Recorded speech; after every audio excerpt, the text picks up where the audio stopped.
اردو کور کے معزز دوستوں، میں ہوں ماجد ملک اور آپ تمام دیکھنے اور سننے والوں کو السلام علیکم۔ ناظرین گرامی، آج ہم آپ کو تاریخ کے ایک ایسے شخص کی کہانی سنائیں گے جو تنہا ہزاروں انسانوں کو موت کے گھاٹ سلا دیتا تھا۔ اس کے پاس اتنی طاقت کہاں سے آئی؟ اس کی طاقت کا راز کیا تھا؟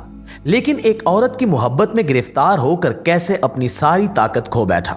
اس عورت نے کیسے اسے محبت کے جال میں قید کر کے اس کی طاقت کا راز اگلوا لیا؟ اور جب یہ عورت اپنے مقصد میں کامیاب ہوئی تو اس نے دنیا کے طاقتور ترین شخص کے ساتھ کیسا وحشیانہ سلوک کیا؟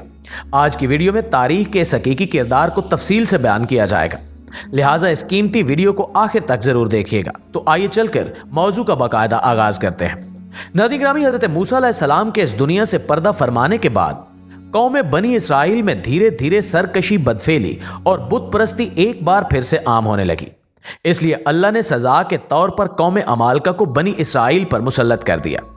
اس قوم نے بنی اسرائیل پر حملہ کر دیا اور ان کے شہر اور ان کے علاقے چھین کر ان پر قبضہ کر لیا اور ان کے لوگوں کو گرفتار کر کے ان پر طرح طرح کے مظالم کرنے لگے۔ ایسے حالات میں قوم بنی اسرائیل میں ایک لڑکا پیدا ہوا جس کا نام سمسون یعنی سیمسن رکھا گیا۔ سیمسن قبیلہ دانیال کی نسل میں سے تھا، جو بنی اسرائیل کے 12 قبیلوں میں سے ایک قبیلہ تھا۔ روایات کے مطابق اس کی پیدائش سے پہلے اس کی ماں نے خدا سے یہ دعا کی تھی کہ اگر اس کے ہاں لڑکے کی پیدائش ہوئی تو وہ اسے شراب اور دیگر برائیوں سے دور رکھے گی، اس کے علاوہ زندگی میں کبھی اس کے بال نہ کٹوائے گی۔ اس لیے سیمسن کی پیدائش کے بعد کبھی اس کے بال نہ کٹوائے گئے۔ سیمسن جب بڑا ہونے لگا تو دوسرے لڑکوں کی نسبت جسمانی لحاظ سے بہت زیادہ طاقتور ہو گیا۔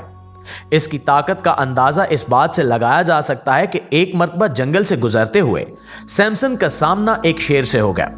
سیمسن نے شیر کو ایک بکری کی طرح چیر پھاڑ ڈالا۔ اس واقعے سے خدا سیمسن کو یقین دلوانا چاہتا تھا کہ اسے کسی بڑے مقصد کے لیے چن لیا گیا ہے۔ سیمسن یہ جان گیا تھا کہ اس کی غیر معمولی طاقت خدا کی طرف سے عطا کی گئی ہے۔ جب سیمسن نے جوانی کی دہلیز پر قدم رکھا تو اس کے دل میں ایک خواہش ابھری کہ وہ قوم عمالقہ کے شہر کو دیکھے۔ معزز خواتین و حضرات، اس مقصد کے لیے سیمسن نے اپنی بستی کو چھوڑ کر عمالقہ کے شہر کا رخ کیا۔ وہاں سیمسن کی ملاقات تہمینہ نامی ایک لڑکی سے ہوئی اور یہ دونوں آپس میں محبت کرنے لگے۔ اپنے خاندانی جھگڑوں کے باوجود ان دونوں نے ایک ہونے کا فیصلہ کر لیا، لیکن اس شادی کے دوران سیمسن اپنی شادی میں آئے مہمانوں یعنی قوم عمالقہ کے چند لوگوں سے ایک شرط ہار بیٹھا۔ اب طے یہ ہوا کہ جب تک سیمسن شرط میں ہاری گئی رقم یعنی 30 کپڑے کے تھان واپس نہیں کرے گا، تب تک اس کی بیوی تہمینہ قوم عمالقہ کے پاس ہی رہے گی۔ لہٰذا سیمسن مایوسی کے عالم میں اس شہر سے نکل گیا۔ کچھ دور جانے کے بعد اسے ایک اسرائیلی قافلہ نظر آیا۔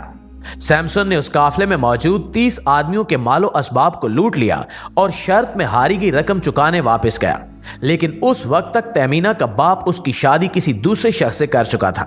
غصے میں آ کر سیمسن نے قوم عمالقہ کے تمام کھیت جلا دیے، جس کے بدلے میں عمالقہ کے لوگوں نے اس کی سابقہ بیوی اور سسر کو مار دیا اور انہوں نے بنی اسرائیل کو مجبور کیا کہ وہ سیمسن کو ان کے حوالے کر دیں۔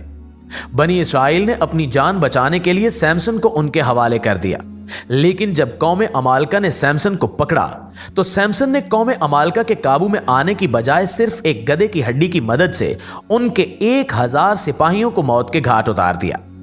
سیمسن کے اس کارنامے نے اسے بنی اسرائیل میں خوب مقبول بنا دیا، یہاں تک کہ بنی اسرائیل نے اسے اپنا سردار چن لیا، جبکہ دوسری جانب قوم عمالقہ میں سیمسن کا خوف اس قدر بڑھ گیا کہ وہ سیمسن کے مقابلے میں آنے سے کترانے لگے۔ ان کی غلامی میں رہنے والی قوم یعنی بنی اسرائیل اب سیمسن کے بلبوتے پر عمالقہ سے جنگ کے خواب دیکھنے لگی۔ پیارے ساتھیوں، اس وجہ سے قوم عمالقہ کا سکھ چین غارت ہو گیا اور وہ دن رات سیمسن کے خلاف سازشیں کرنے لگے۔ جب کوئی بھی چال کامیاب نہ ہو سکی تو انہوں نے اپنی قوم سے دلائلہ نامی ایک عورت کو چنا جو نہایت حسین و جمیل عورت تھی۔ اسے سیمسن کی طاقت کا راز جاننے کی ذمہ داری سونپی گئی۔ بدلے میں عمالقہ کے تمام سرداروں نے اسے 1100 چاندی کے سکے دینے کا وعدہ کیا۔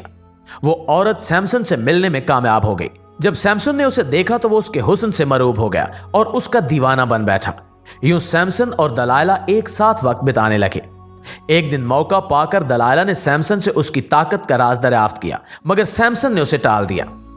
آہستہ آہستہ دلائلہ اس سے اصرار کرنے لگی، یہاں تک کہ اس نے سیمسن کو دھمکی دی کہ اگر وہ اسے اپنا راز نہیں بتائے گا تو وہ اس سے علیحدہ ہو جائے گی۔